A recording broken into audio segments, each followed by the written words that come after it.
किसी समय की बात है। उज्जैन के राजा विक्रमादित्य अपने न्याय और पराक्रम के लिए प्रसिद्ध थे।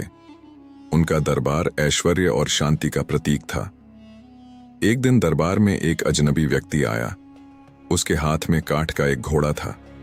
वह घोड़ा न तो कुछ खाता था, न पीता था और अपनी इच्छानुसार किसी भी स्थान पर पहुंचने की क्षमता रखता था। यह देख विक्रमादित्य हैरान रह गए और तुरंत उस व्यक्ति से पूछा, यह घोड़ा किस काम का है? व्यक्ति ने कहा, महाराज, यह घोड़ा किसी को भी उस स्थान पर ले जा सकता है जहां वह चाहता है, लेकिन इसका एक खास नियम है। इसे कभी भी कोड़ा मत मारिए, अन्यथा इसका परिणाम बहुत भयानक हो सकता है। विक्रमादित्य ने उस रहस्यमयी व्यक्ति से 1,00,000 सोने के सिक्के लेकर उसे सम्मान दिया, लेकिन जैसे ही वह व्यक्ति वहां से चला गया, विक्रमादित्य ने घोड़े पर चढ़कर उसे एक हल्का सा कोड़ा मारा। इससे अचानक काठ का घोड़ा आकाश में उड़ने लगा और विक्रमादित्य को दूर एक भयानक जंगल में गिरा दिया। राजा विक्रमादित्य ने होश संभालते हुए देखा कि वह एक घने और खौफनाक जंगल में आ गए हैं। उन्होंने कई दिनों तक उस जंगल में भटकते हुए किसी तरह एक गुफा को देखा। गुफा के बाहर एक पेड़ था जिसके ऊपर एक बंदरियां बैठी थीं। विक्रमादित्य ने ध्यान से देखा और देखा कि एक तांत्रिक उस पेड़ के नीचे आकर एक कुएं से पानी लेकर बंदरियां पर छिड़कता है और वह बंदरियां तुरंत एक सुंदर स्त्री में बदल जाती है। तांत्रिक उस स्त्री के साथ कुछ समय बिताने के बाद दूसरे कुएं से पानी लेकर उस स्त्री को फिर से बंदरियां में बदल देता है। यह दृश्य देख विक्रमादित्य के मन में कई सवाल उठे। उन्होंने उसी कुएं के पानी को बंदरियां पर छिड़का और वह बंदरियां एक सुंदर स्त्री में बदल गई। लेकिन जैसे ही विक्रमादित्य ने उसे देखा, वह स्त्री बोल पड़ी, मुझे ऐसे मत देखिए, मैं तपस्विनी हूं। अगर आपने मुझे गलत तरीके से देखा तो मैं आपको श्राप दे दूंगी। विक्रमादित्य ने कहा, मुझे अपने राज्य और नाम पर गर्व है, मुझे किसी का श्राप नहीं डराता। यह सुनते ही वह स्त्री विक्रमादित्य के चरणों में गिर पड़ी और बोली, राजन, मैं एक बहुत ही दुखी किस्से की शिकार हूं। मेरे माता पिता ने मुझे एक तांत्रिक को सौंप दिया, जिसने मुझे इस पेड़ पर बैठी बंदरियां में बदल दिया। विक्रमादित्य ने उससे पूछा, तुम कौन हो और क्यों इस तांत्रिक के अधीन हो? स्त्री ने बताया, मेरे माता पिता के नाम कामदेव और पुष्पावती हैं। एक दिन मैंने उनके आदेश को न माना, जिससे वे नाराज हो गए और मुझे इस तांत्रिक के हवाले कर दिया। विक्रमादित्य ने उसे वचन दिया कि वह उसे तांत्रिक से मुक्त कराएंगे। कुछ समय बाद वह तांत्रिक वापस आया और विक्रमादित्य को देखकर उसे गुस्से से देखा। तांत्रिक ने अपने काले जादू से नरभक्षियों की सेना को बुलाया और विक्रमादित्य को मारने का आदेश दिया, लेकिन विक्रमादित्य का क्रोध और वीरता बढ़ गई।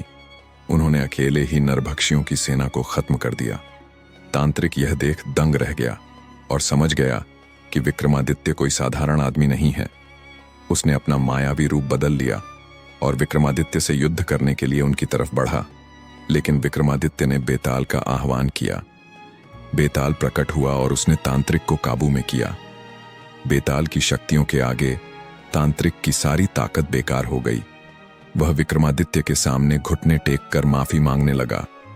विक्रमादित्य ने उसे पाताल लोक भेज दिया और स्त्री को अपने साथ ले आया। राजा विक्रमादित्य और वह स्त्री अपने राज्य लौटने के बाद रात को किले में विश्राम कर रहे थे कि अचानक एक चीख सुनाई दी। विक्रमादित्य तुरंत अपने घोड़े पर सवार होकर चीख की दिशा में दौड़े। वहां उन्होंने देखा कि एक भयभीत महिला एक विशाल दैत्य से भाग रही थी। दैत्य का रूप डरावना था और महिला को प्राणों की रक्षा के लिए विक्रमादित्य से मदद की गुहार कर रही थी। विक्रमादित्य ने बिना किसी भय के दैत्य से युद्ध किया और उसे मार डाला, लेकिन वह दैत्य फिर से जीवित हो गया, क्योंकि उसके पेट में मोहिनी का रूप था जो उसे अमृत देती थी। विक्रमादित्य ने बेताल का आह्वान किया और उसे इस समस्या से निपटने का उपाय बताया। बेताल ने मोहिनी को पकड़कर दैत्य को समाप्त कर दिया। अब दैत्य का जीवन समाप्त हो गया। विक्रमादित्य ने उस महिला को सुरक्षित किया और फिर दैत्य के वध के बाद उसे अपने महल वापस भेज दिया। राजा विक्रमादित्य ने एक महाभोज आयोजित किया, जिसमें सभी विद्वान, व्यापारी और दरबारी शामिल थे। भोज के बीच चर्चा शुरू हुई कि सबसे बड़ा दानी कौन है। सभी ने विक्रमादित्य को सर्वश्रेष्ठ दानवीर माना, लेकिन एक ब्राह्मण ने कहा, विक्रमादित्य आप महान दानी हैं, लेकिन सबसे बड़ा दानी नहीं है।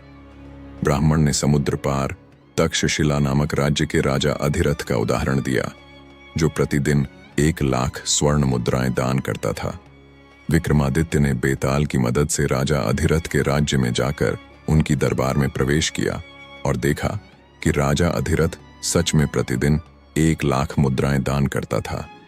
एक दिन विक्रमादित्य ने राजा के साथ समुद्र में स्नान किया और तेल की कढ़ाई में कूदकर अपनी आत्मा की बलि दी। चुड़ैलों ने उसकी भुनी हुई देह को खाया, लेकिन देवी ने विक्रमादित्य को अमृत दिया और वह जीवित हो गए। उन्होंने देवी से चमत्कारी थैली प्राप्त की, जिससे स्वर्ण मुद्राएं निकलती थीं। विक्रमादित्य ने चमत्कारी थैली को राजा अधिरथ को दिया और उसकी समस्या हल की। इस प्रकार विक्रमादित्य ने अपनी शरण में आने वाले सभी की सहायता की और पूरे राज्य में शांति और समृद्धि स्थापित की। उन्होंने हमेशा दूसरों की भलाई के लिए काम किया और अपनी दानवीरता और पराक्रम से हमेशा प्रसिद्ध रहे।